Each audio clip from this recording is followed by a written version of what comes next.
Olá, seja muito bem-vinda, seja muito bem-vindo a mais um episódio do Connect, o podcast da Humania que conecta você ao mundo dos programas de suporte a paciente e aos profissionais que fazem diferença nesse mercado.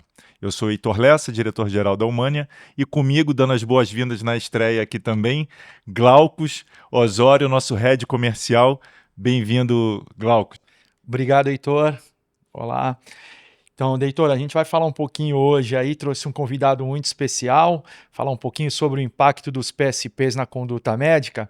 Eu queria apresentar o Dr. Fábio Fernandes Morato Castro, médico especialista em alergia e imunologia clínica, professor associado livre-docente da Faculdade de Medicina da Universidade de São Paulo. O Dr. Fábio também é supervisor do Serviço de Imunologia Clínica e Alergia do Hospital das Clínicas da USP, possui mestrado pela FMUSP, doutorado em imunologia pela Universidade de Heidelberg, na Alemanha, e foi presidente da Associação Brasileira de Alergia e Imunologia entre 2013 e 2014. Atualmente, o Dr. Fábio também é diretor clínico da Clínica Cross, instituição bem reconhecida aí na atuação em imunologia clínica, infusão de medicamentos, vacinação e acompanhamento especializado de pacientes com doenças complexas. Seja muito bem-vindo, Dr. Fábio. Muito obrigado, Heitor. Obrigado, Heitor. Obrigado, Glaucus. Glaucus. É um prazer estar aqui com vocês. É muito legal poder falar um pouquinho sobre tudo isso, sobre alergia, sobre esse tema, viu? É um prazer estar aqui. Obrigado, Glaucus. Doutor, mais uma vez, muito bem-vindo. E o tema de hoje, como a gente falou, é o papel do PSP, né, a importância, o impacto que ele tem dentro da atividade médica, né? Nosso podcast já ouviu pessoas de algumas áreas que estão relacionadas a esse universo e faltava a gente ouvir o médico. Então, por isso é tão importante a tua presença aqui com a gente. E a minha primeira pergunta vai ser bem direto nesse sentido. Qual é o papel do PSP dentro da conduta médica, do dia a dia do médico? Onde é que os programas de suporte aos pacientes podem efetivamente gerar valor para o médico, ajudar o médico no dia a dia com os pacientes? Primeiro, é um prazer poder também contribuir como médico, né? Eu acho, como foi dito, eu atuo em várias áreas, né? Atuo na universidade, atuo na gestão de uma clínica e tenho bastante experiência nessa área. E acho que o PSP é fundamental, ele pode ser muito importante desde que seja bem executado, né?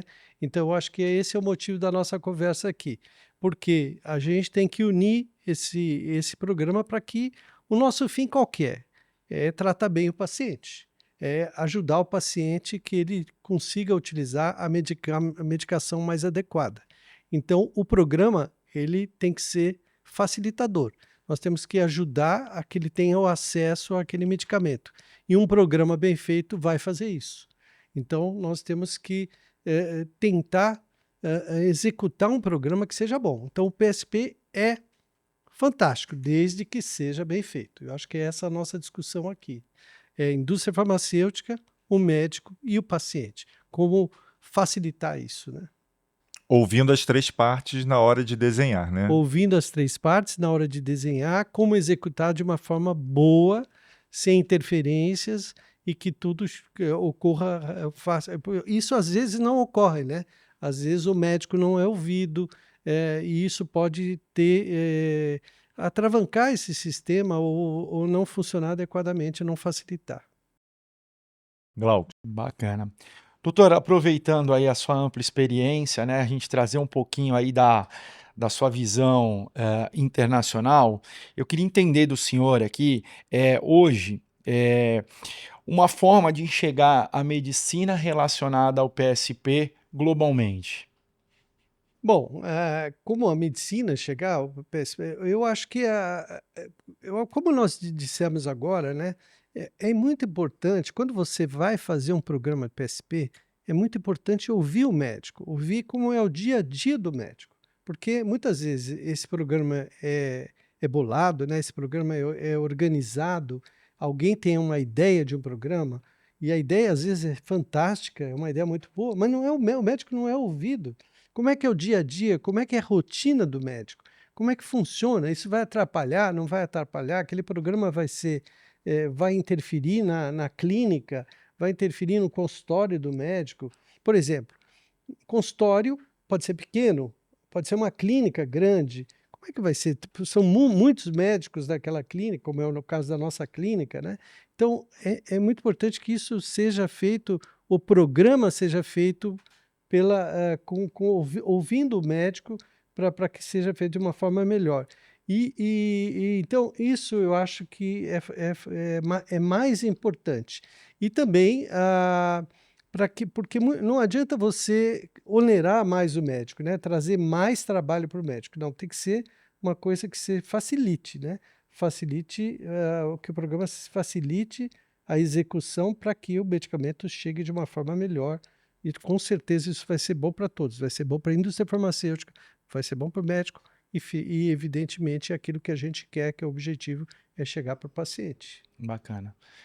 Aproveitando aí também a sua experiência, não só em consultório, mas queria entender um pouquinho também da visão do médico dentro da universidade, do médico no consultório e no médico em instituições onde trata um grupo de pacientes. Como que cada um vê um programa de suporte? Então, eu acho que é bem diferente, né? E voltando um pouquinho à sua pergunta anterior, eu sempre tenho uma ideia assim: quando você tem um projeto, alguém bola um projeto, alguém pensa num projeto, aquela pessoa que pensou naquele projeto, é importante que ele pense, com certeza, ele sempre vê o começo, o meio e o fim. E é muito importante que ele leve o projeto também, aquele projeto do começo ao meio e ao fim. Não mude de líder, né? Porque a mudança de líder às vezes faz o projeto enfraquecer ou faz o projeto morrer. Então, aquela pessoa que formou aquele projeto vai até o fim. Então, isso é importante. Agora, vamos para a sua pergunta, a pergunta que você fez agora. É completamente diferente. Por exemplo, a pessoa que está na universidade, evidentemente, às vezes ela está na universidade e está no consultório também. Então, ela tem as duas experiências, como é o meu caso, né? Eu estou na universidade, mas também estou no consultório, estou na vida privada. Mas tem gente que não, tem gente que está só na universidade. Então, está, por exemplo, num hospital público, é completamente diferente a forma de atender. Por exemplo, no Hospital das Clínicas, os medicamentos são dados para o paciente, né? Então, e a pessoa tem a pesquisa, tem o ensino de residentes, então é diferente a forma de você encarar, a forma de atender, a forma de fazer a coisa. Quando você está no consultório privado, a coisa é mais direta, é mais rápida, né? Então, a sua ação é mais rápida, é muito diferente uma coisa da outra. São formas diferentes. Então, se você tem um programa de PSP, você também tem que visualizar esses dois médicos. São médicos diferentes, são médicos que atuam diferentes. Então, os programas têm que ser diferentes para um e para o outro. E você, Interessante. desculpe ainda, Heitor, e ainda o Glaucus falou o seguinte: você ainda tem a clínica, né? Porque às vezes o diretor da clínica, uma clínica grande, com 20, 40 médicos, ele pode estabelecer o programa, mas vai ter que distribuir a orientação para todos os médicos daquela clínica, e às vezes também não dá certo isso. Então também é uma forma diferente de agir.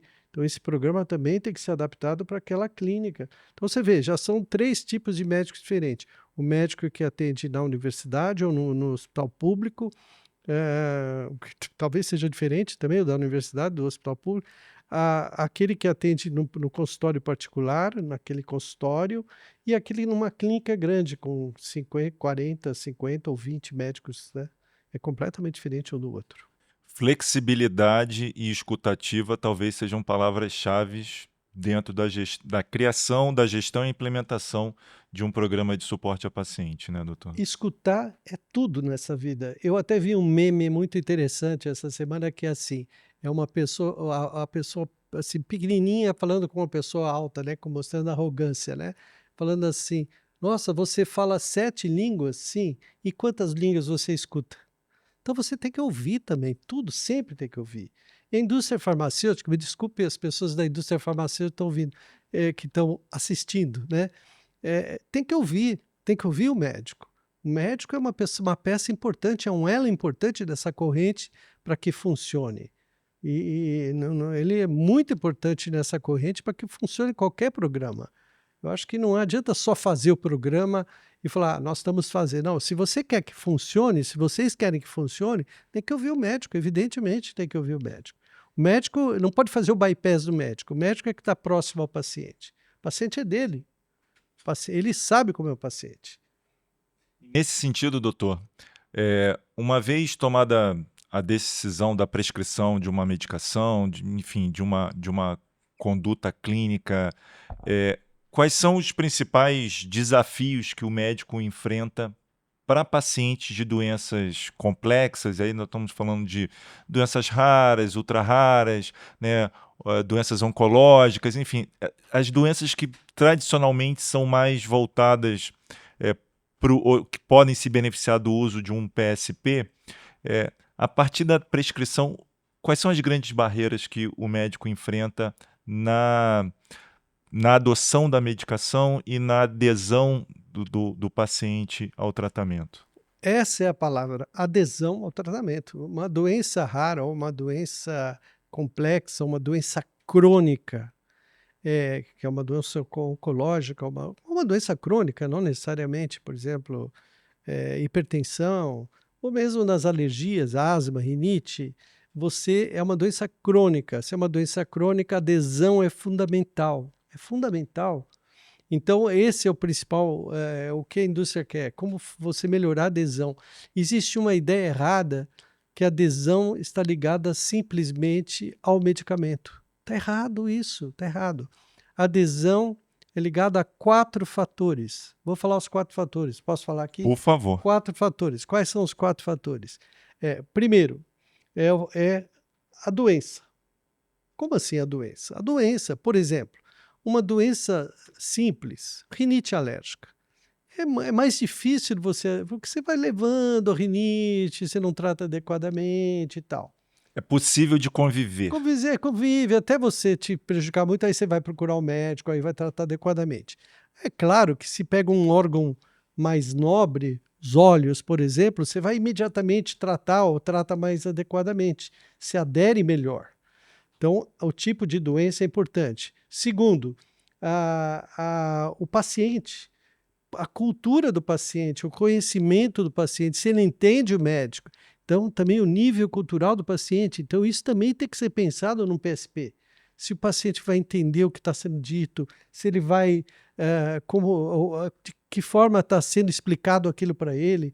Então, o nível cultural do paciente, o nível econômico do paciente. Isso é muito acesso, né? Por isso vale para o acesso. O terceiro, o medicamento, a posologia, os efeitos colaterais, o custo, uma série de coisas que estão ligadas ao medicamento. A indústria farmacêutica pensa sempre só no medicamento, não, tem outras coisas. E o quarto... E quando fala de custo, desculpa lhe interromper, não é só o custo de aquisição do medicamento, porque às vezes o medicamento é até distribuído de forma sem custo na rede pública, mas o uso do medicamento às vezes incorre em gastos para esse paciente, Claro, né? Então é o custo total. Total, é a eficiência do medicamento. Então, e também se ele é injetável, se ele é oral, se é uma vez por dia, se é 4 vezes por dia, se tem efeitos colaterais, se ele traz o retorno, se a pessoa enxerga que está fazendo efeito, né? Porque às vezes, por exemplo, o medicamento para hipertensão, ela não percebe que está fazendo efeito, né? Então, isso é importante. E o quarto fator que todo mundo esquece é o médico. E aí vem a relação médico-paciente. Então, essa relação médico-paciente é importante. Então, esses 4 fatores levam à adesão, aderência. E isso, se você quer fazer um PSP bom, pense nos 4 fatores. Bacana. Falando um pouquinho, doutor, sobre a relação aí, que o senhor acabou de comentar agora, como que o senhor avalia a comunicação entre PSP, médico e a equipe assistencial, desculpa. Você também me desculpa que eu tenho amigo Glaucus. Então, desculpe eu ter confundido. Imagina. Não. Bom, Não, você diz da assistencial, toda a equipe. Isso, a relação do médico com toda a equipe que está relacionada ao PSP. Então, eu acho que é muito importante, a gente precisa tomar um cuidado aí, né? Alguns programas, às vezes, trazem pessoas de fora, né? Enfermeira, nutricionista.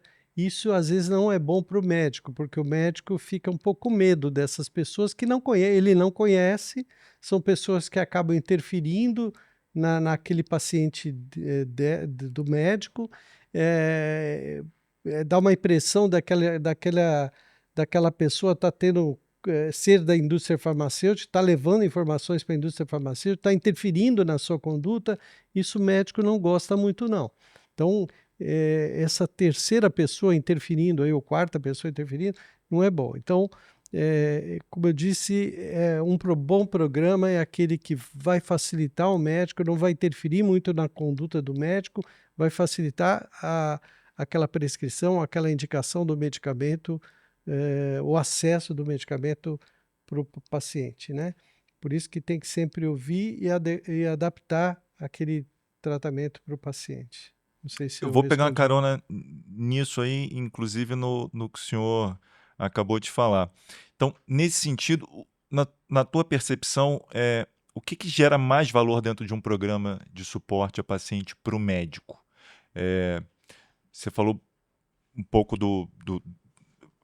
da velocidade do acesso, né? Mas uma vez que o paciente já está fazendo uso do medicamento e o médico, respeitada, obviamente, a autoridade médica da orquestração do cuidado toda, quais são os serviços que um programa de suporte ao paciente pode efetivamente agregar valor para o dia a dia do médico com o paciente dele?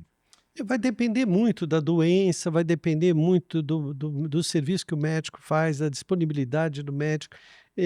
A indústria farmacêutica tem que entender que o médico já é muito sobrecarregado, né?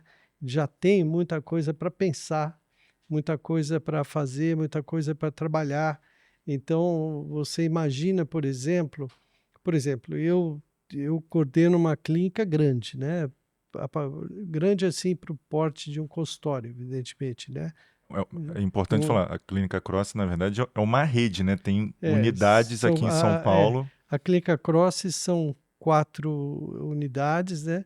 Mas, então, é claro, a gente tem um suporte de funcionários e tal, mas vamos supor um médico que esteja no seu consultório.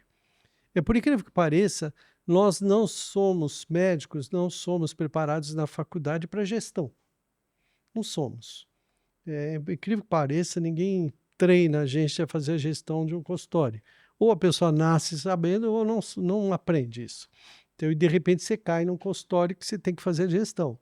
Então você tem que fazer a gestão do seu próprio consultório, você tem que administrar tudo, e além disso você tem que atender o paciente adequadamente, você tem que fazer aquilo tudo e ainda tem que se preocupar com o programa ou papelada ou tomar cuidado com o que você está fazendo, com um monte de coisas. Então, isso tem que ser muito bem organizado para que não traga mais problemas para o médico, né? Um bom PSP é aquele que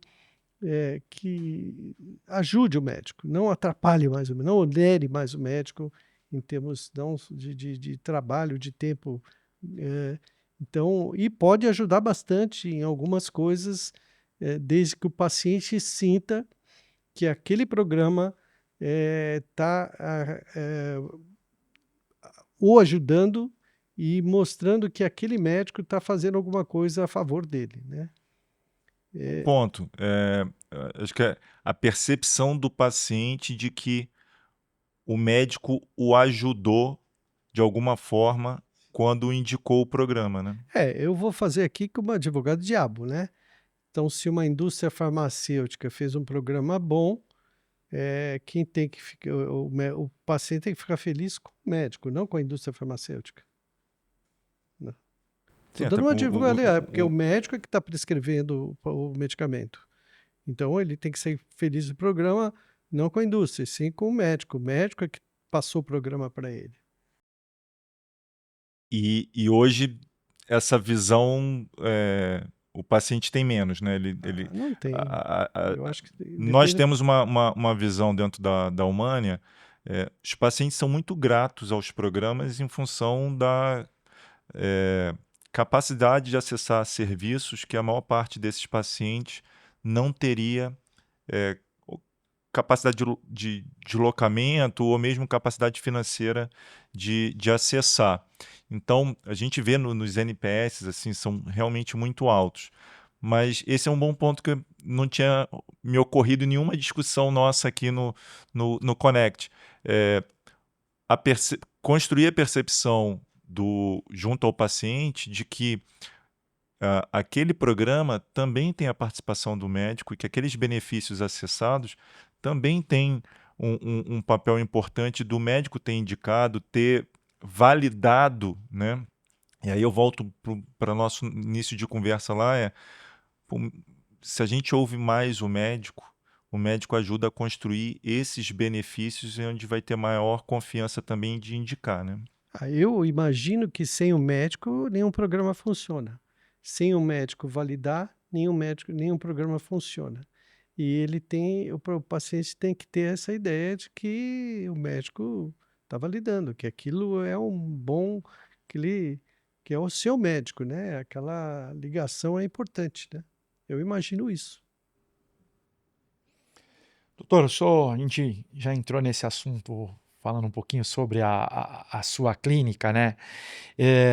Eu queria entender um pouquinho mais sobre as oportunidades hoje que o PSP ele pode ter em relação à integração com esse modelo de sistema de clínicas mesmo. O senhor falou, tem um volume alto, volume grande de médico, uma rotatividade muito grande de pacientes também, né? São pacientes com um perfil um pouco diferente do mercado público, paciente que às vezes tem um acesso um pouco mais fácil a um medicamento, mas olhando esse universo de clínicas, né, como que o senhor enxerga a relação com o programa de suporte?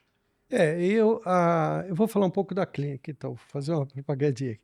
A Clínica Cross, ela foi fundada pelo professor Júlio Cross. O professor Júlio Cross foi meu orientador de mestrado. Era uma pessoa fantástica, ele é uma pessoa fantástica, foi muito importante para mim profissionalmente, né? Tanto que ele tinha o cargo que eu tenho hoje, era o cargo dele lá no passado. A partir de 1998, eu adquiri a clínica e comecei um novo sistema. E a clínica é um sonho, sempre foi um sonho para mim, né? Fazer uma clínica que ela fosse de altíssima qualidade e que tivesse a altíssima qualidade e também fosse formadora de médicos, né? Ensino. E a gente está quase atingindo. É engraçado que eu sempre, um parâmetro para mim, né? A gente conversou muito sobre parâmetros de qualidade. Parâmetros de qualidade para mim foi sempre o Laboratório Fleury. Eu gosto muito do padrão que eles fazem, né?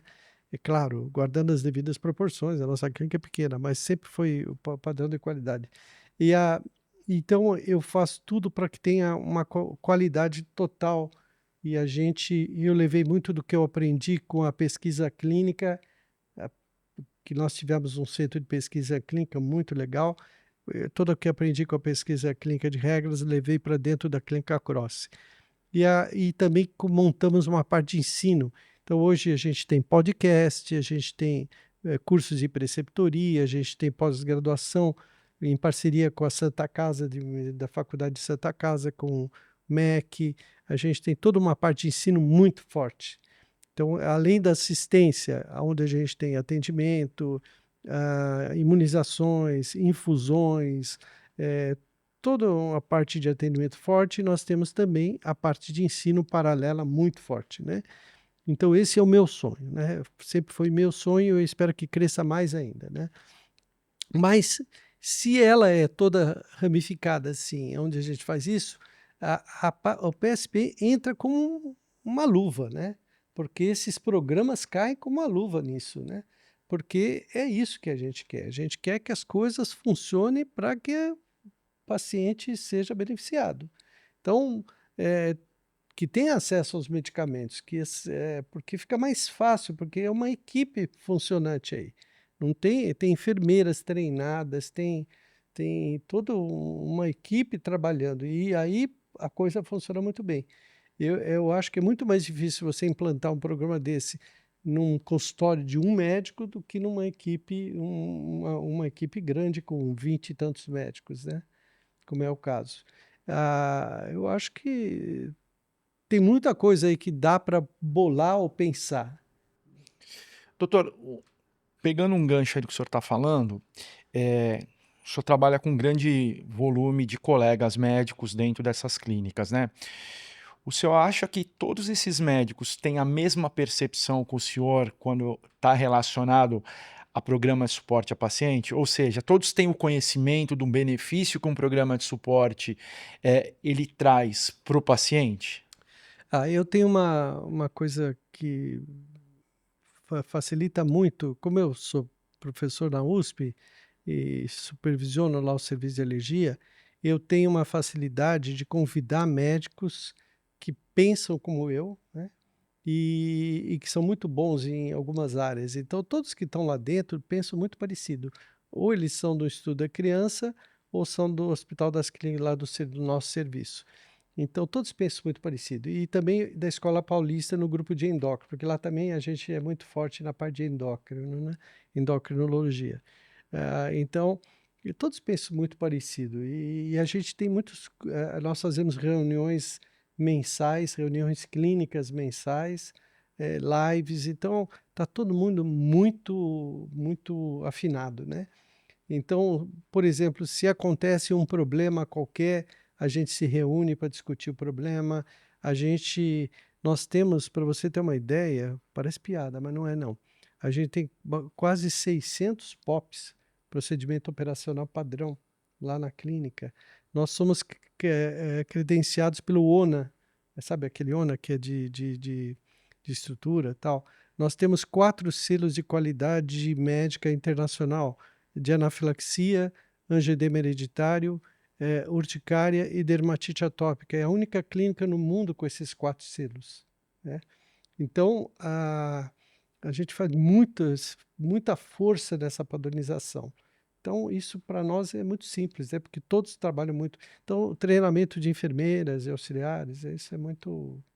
Eu gostaria de fazer muito mais, mas toda semana, toda terça-feira, a gente tem uma reunião que chama Cross Ensino, onde 10 médicos se reúnem, 10 do grupo, não só médicos, mas tem alguns enfermeiros também, a gente se reúne para discutir quais são os próximos passos ou quais são as novos projetos de ensino que a gente vai fazer. Então, toda hora está tendo alguma coisa nova de ensino. Então, não é difícil isso para nós, não. Para nós lá não é difícil, não. E vem médicos, a indústria farmacêutica trabalha muito com a gente. A indústria farmacêutica, por exemplo, faz percursos de preceptoria monotemáticas lá com a gente. Então, por exemplo, se quiser fazer um programa desses, treinar os médicos lá, a gente tem capacidade de colocar o grupo lá para treinar, né? Não tem problema, não. Doutor, a gente está se encaminhando para última parte do podcast. Falei que passava rápido, tá vendo? A gente ainda tem alguns minutinhos aqui, mas passa muito rápido quando a conversa é boa mesmo. Vou te convidar para a gente fazer um exercício de futurologia, tá? Olhar para 5 anos aqui adiante e imaginar o que será o PSP do futuro, onde é que entra nessa equação as novas tecnologias e talvez a mais emergente e falada nesse momento são as inteligências artificiais, como é que isso vai permear a relação médico-paciente, paciente-tratamento e todos os prestadores de serviço nessa cadeia de cuidado. Como é que o senhor enxerga esse futuro? Voltando à relação médico-paciente, aqui tem uma coisa interessante, né? Que é a coisa que a gente precisa tomar um certo cuidado. O médico precisa tomar um certo cuidado. O médico que não tem uma informatização do seu consultório perde na relação médico-paciente. O paciente observa que ele não é informatizado. Por outro lado, se ele é muito informatizado e não presta atenção no paciente, ele também perde. Então ele tem que ter um equilíbrio. Mas quando a gente vai para IA, que eu sou meio, não sei se pessimista ou otimista, eu acho que o médico vai ser substituído pela IA. E aí muita gente briga comigo quando eu falo isso. Porque muita gente fala, vai ser o patologista, o radiologista, e eu assim, não, eu acho que o médico vai ser substituído pela IA. Aí todo mundo fala, não, a minha própria esposa briga comigo, né? Fala, não, nunca vai ser substituído o toque, ou aproximação, a morte, como você falou, né, na nossa conversa off. Não, eu sou da opinião que quando a gente fala da IA, a gente nasceu ontem e está pensando com as ferramentas de hoje. Mas para as pessoas que nascerem amanhã com as ferramentas de depois de amanhã, a gente não tem ideia do que vai acontecer. E acho que os médicos vão ser substituídos pela IA, no meu modo de ver. Então, esse é o meu modo de ver. Espero que isso não aconteça. A gente não sabe, muita gente não sabe, mas o planeta a vida já foi extinta 5 vezes. A gente não sabe disso, a maioria das pessoas não sabe disso. Acho que só foi extinta os dinossauros uma vez, mas não. A vida já foi extinta no planeta 5 vezes. E pode ser extinta novamente, né? Quem sabe pela IA. Isso não importa.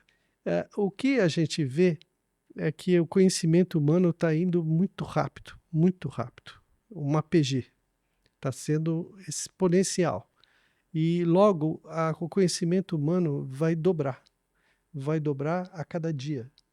Se o conhecimento humano vai dobrar e vem com essa tecnologia que vem, computador quântico e outras coisas mais, a gente não tem a menor ideia, não tem nem como a gente imaginar o que vem pela frente, em pouco tempo. Se a gente não tem ideia, isso eu não estou falando de guerras, de Ucrânia, de Irã, nada disso. Que tudo continue em paz aí. A gente não tem ideia o que vem com a tecnologia daí para frente. E olha, eu não estudo tecnologia. Eu jogo futebol, toco sax, eu não faço nada disso. Mas a gente não tem a menor ideia o que vem pela frente. Se a gente não tem ideia o que vem pela frente, tudo pode acontecer.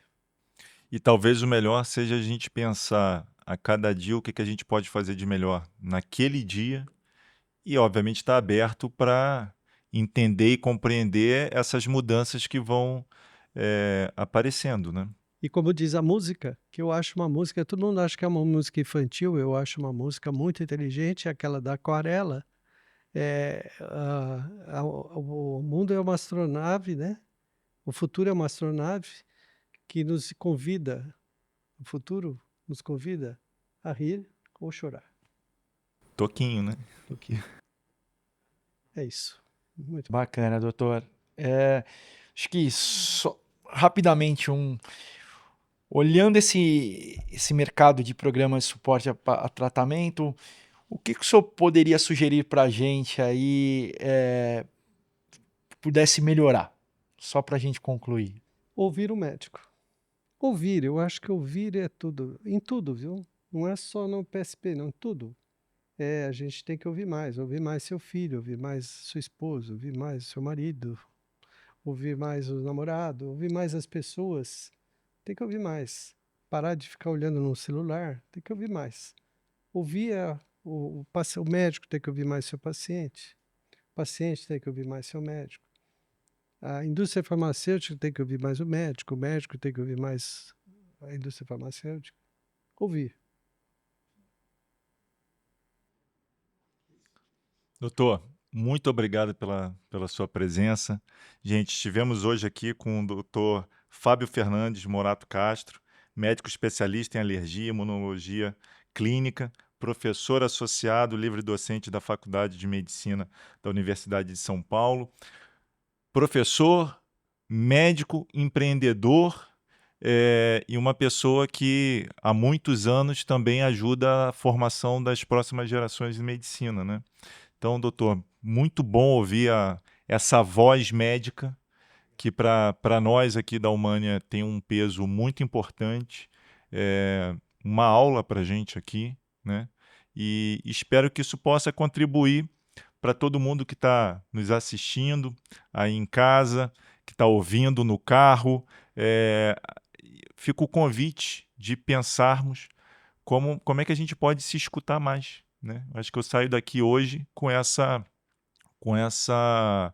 reflexão.